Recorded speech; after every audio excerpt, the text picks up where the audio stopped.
Welcome back जी। मतलब फिर मैं आप सबको खुशामदीद करता हूँ अपने यूट्यूब चैनल पर। Pakistan versus South Africa second test को डिस्कस करेंगे। कल के दिन हमने वो स्किप किया था। अब यहाँ पर हम बात करें तो उससे पहले हमने जहां पर एंड किया था वो ये था, पाकिस्तान उस टाइम पर 64 पर 3 आउट थे पाकिस्तान को, और वर्चुअली अगर देखें तो 4 आउट थे क्योंकि साइम ने बैटिंग नहीं करनी थी। पाकिस्तान ने ऑलरेडी पहले इनिंग में 616 रन कंसीड किए हुए थे, 615 रन कंसीड किए हुए थे, और पाकिस्तान को उस दिन तक मेरी रीडिंग ये थी कि पाकिस्तान एक इनिंग्स डिफीट की तरफ बढ़ रहा है, और लग यही रहा था। फिर पाकिस्तान ने पहली इनिंग अपनी एंड की तो 197 पे ऑल आउट हो गए। बाबर आजम हाईएस्ट स्कोरर है, लेकिन बाबर आजम और रिजवान ने वहां पर पहली इनिंग में पार्टनरशिप लगाई। एक उनकी पार्टनरशिप वाइड पार्टनरशिप थी जो पाकिस्तान ने उस इनिंग में लगाई, लेकिन दोनों ने, अगर हम बात करें, दोनों के बड़े सॉफ्ट डिसमिसल हुए, दोनों ने विकेट थ्रो की। Babar Azam again down the leg side out हुए, और रिजवान की एक बहुत ही रेकलेस शॉट थी और जिसपे जितनी तनकीद की जाए वो कम है। लेकिन बाबर ने 50 बना ली थी और रिजवान 50 नहीं कर पाए थे, 40 में आउट हो गए थे, तो पाकिस्तान 197 ऑल आउट हो गई थी। अब वहां पर फॉलो ऑन इन्फोर्स कर दिया वहां पर साउथ अफ्रीका ने।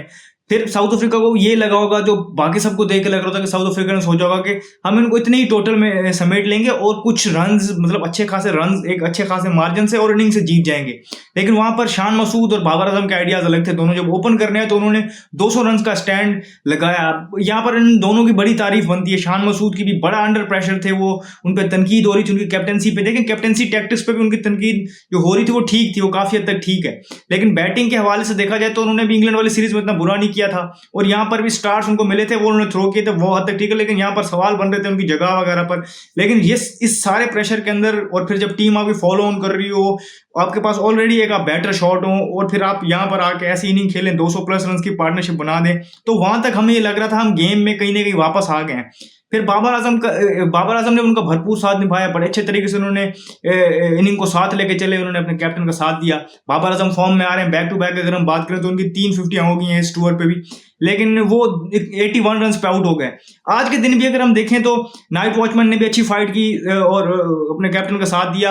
एक अच्छे, अगर हम बात करें लंच सेशन तक जाते जाते हम बेहतर पोजीशन में थे, लेकिन हम देखें तो आफ्टर द लंच जब शान मसूद आउट हुए तो उसके बाद चीजें बिखर गई। हमें फिर ये डर आ गया था कि शायद हम इनिंग्स डिफीट से आ जाए, लेकिन कर आगे पाकिस्तान ने उनको 58 रन का टारगेट दिया। पाकिस्तान ने दूसरी इनिंग में 478 रन स्कोर किए।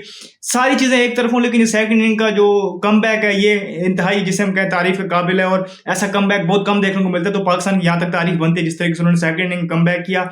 शान मसूद ने 145 रन की इनिंग खेली, बाबर आजम ने 81, 40 किए सलमान आगा और रिजवान ने भी। इनके किसी और वीडियो में डिस्कस करेंगे कि क्या प्रॉब्लम है, लेकिन पाकिस्तान एक अच्छी पोजीशन में, इससे बेहतर पोजीशन में आ सकता था, 100-150 की लीड ले सकता था, जहां पर उन्होंने सिर्फ 58 की ली है। अगर वहां पर हमारी तरफ से कंट्रीब्यूशन आता है, इस तरह कामरान गुलाम आए, उन्होंने सेट कर ली थी, अंदर आ गए, टाइम स्पेंड कर लिया था, लेकिन उसके बाद वो आउट हुए। फिर अगर हम बात करें, सेम जाता है साउथ शकील पे भी, आगा सलमान 40s में गए, वहां पर वो सॉफ्ट डिसमिसल था। बाबर का, सॉरी, रिजवान का भी इस तरह सॉफ्ट डिसमिसल था। बाबर भी कल, अगर हम लास्ट 15-20 मिनट पड़े थे डे एंड होने में, उन्होंने वहां पर लैप्स ऑफ कंसंट्रेशन हुई, उन्होंने अपनी विकेट दे दी। यही चीजें पाकिस्तान को ले डूबी। यहाँ पर पाकिस्तान 100-150 की लीड कर सकता था और डे 5 तक मैच जाता, फिर यू नेवर नो, शायद 150 अंडर प्रेशर साउथ अफ्रीका को ला सकता था। लेकिन सारी चीजें एक तरफ ये जो उनकी परफॉर्मेंस ना करना ये, लेकिन पाकिस्तान, वैसे साउथ अफ्रीका, ये बता दूं आपको, 10 विकेट से मैच जीत गया। बेंडिंगम उनके ओपनिंग करने के साथ, एडन मार्करम के साथ उन्होंने बहुत जल्दी स्कोर पूरा कर लिया, 10 विकेटों से मैच जीत गए। लेकिन पाकिस्तान को ये मैच हमेशा, ये जो एफर्ट उन्होंने की है इस मैच में, जहां से वो जिस पोजीशन से उन्होंने मैच में कमबैक किया है, कि लग रहा था इनिंग्स डिफीट होगी, 197 ऑल आउट से 478 रन, स्पेशली जो ओपनिंग स्टैंड था, जिस तरीके से उन्होंने आके यहाँ पर पार्टनरशिप लगाई है, ये पाकिस्तान को ये एफर्ट और ये कमबैक करना, इनिंग डिफीट से बचना। देखें, 10 विकेट की हार अभी हमें लग रही है बुरी, लेकिन इनिंग्स डिफीट और बड़ा जो मार्जिन रन का होता है वो, उससे हम रिकवर करके हैं। तो ये चीज हमें कॉन्टेक्स्ट में देखनी पड़ेगी। तो गोइंग फॉरवर्ड आगे WTC साइकिल नया आ रहा है, होम पे आपने खेलना है वेस्ट इंडीज से, वहां से इस चीज को लेके जाएं, इस फाइट को वहां पर लेके जाएं अपनी टीम में। जज्बा देके कैप्टन शान मसूद को कंटिन्यू करना चाहिए, इनको अपनी गलतियों से सीखना चाहिए, लेकिन कंटिन्यू फिलहाल नहीं करना चाहिए अगले WTC साइकिल के लिए भी। और वहां पर जाके इसको करें, होम पे सारे मैचेस जीतने की कोशिश करें, फिर अवे में जो प्लानिंग हो देखें। तो जो भी फर्दर अपडेट होगी किसी भी वीडियो के हवाले से, हम आपको यहाँ पर बताएंगे। इस वीडियो में फिलहाल इतनी, मुझे दीजिए इजाजत, शुक्रिया, अल्लाह।